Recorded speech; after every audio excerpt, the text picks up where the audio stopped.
అర్జునుడిని కర్ణుడు యుద్ధంలో చంపేస్తా అని దుర్యోధనునికి కర్ణుడు మాట ఇచ్చాడు. ఈ విషయం పాండవులకు తెలిసింది. వ్యాసుడు పాండవుల దగ్గరికి వచ్చాడు.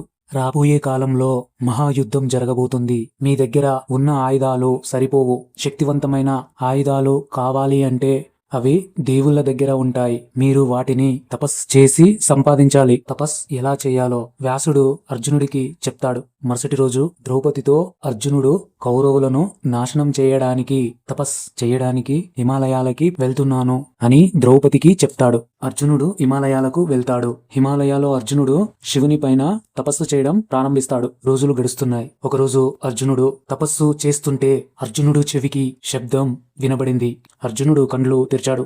అర్జునుడికి ఎదురుగా అడవి పంది పరిగెత్తుకుంటూ వస్తుంది. అర్జునుడు బాణం గురిపెట్టి వేస్తే అడవి పందికి గుచ్చుకొని పడిపోయింది. కాని అడవి పందికి గుచ్చుకున్న బాణాలు రెండున్నాయి. ఒక వేటగాడు అర్జునుడి ఎదురుగా నిల్చున్నాడు. వేటగాడు అర్జునుడిని, ఓరి సన్నాసి, నేను బాణం వెయ్యడం వల్ల నువ్వు బతికావురా సన్నాసి, వచ్చి నా కాళ్ళు మొక్కురా అని వేటగాడు అంటే అర్జునుడు కోపంతో వేటగాడి పైకి చాలా బాణాలను వేటగాడి పైకి అర్జునుడు బాణాలు వదులుతాడు.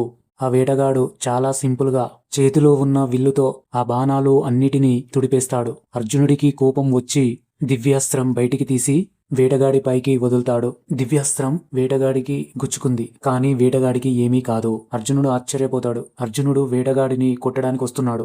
వేటగాడి దగ్గరికి అర్జునుడు రాగానే వేటగాడు అర్జునుడి కాలుపైన తన్ని పక్కనే శివలింగం ఉంటే అర్జునుడిని ఆ శివలింగం పైకి విసురుతాడు.